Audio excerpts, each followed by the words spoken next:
Tale of the Sun is a really unique game, which also makes it a cool game because it's just a really cool change of pace from regular games you would play. I mean, normal games have racing or they're first-person shooters or they're just standard regular RPGs where you run around and gain levels and talk to people and have a story. Tale of the Sun doesn't really have any of that.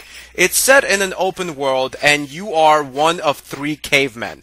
You basically run around the world collecting food, picking up various rocks to throw, punching enemies, and just exploring the gigantic world. If this game came out for like a smartphone in 2013, it would just be praised as this really unique open world game where there's no real point and it's just a really cool way to kill time during your lunch break or something. Of course, because this is a game that came out for a console, and just for how weird it is, and because it just doesn't really fall into any category, this is not a game that grew in popularity back when it came out in 1996 and in 1997 in America. The game has somewhat of a cult following just because of how unique it is, but also because it has some really cool music. Much like everything else in this game, it's hard to pinpoint the genre of music this is. I would say it's like caveman techno. I don't know.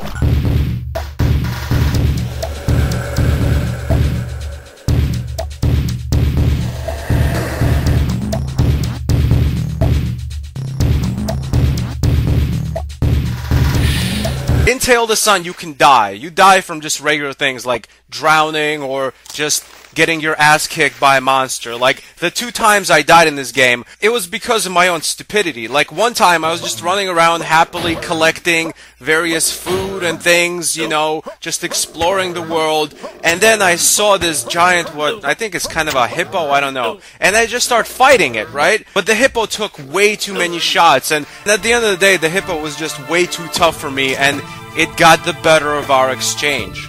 The second time I died, I was actually victorious in battle. This time around, I was playing as this hot caveman chick. She ran underwater, possibly into some kind of ocean, and she was just running around the ocean depth, just exploring, and she saw this weird giant blue fish, and I decided to just, why not? I just started fighting the fish.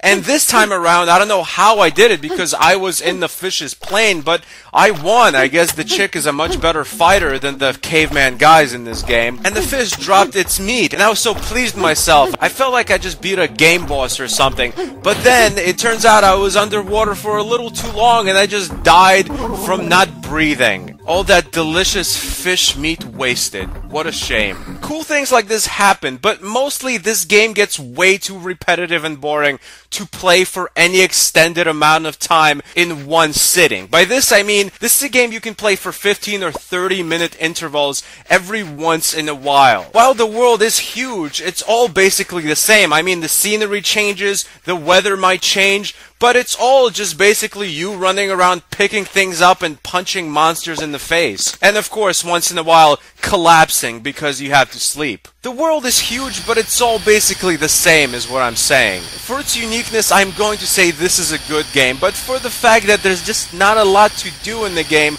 I would say it's not a great game. Tale of the Sun is ultimately one of those games that's unique enough and pretty fun for a short while, where if you are a retro gamer or you just like strange and exciting and different games, it's something you should try out sometime. Tale of the Sun for the PlayStation 1 gets an official stanburdman rating of a 7.5 out of 10. Thanks for watching.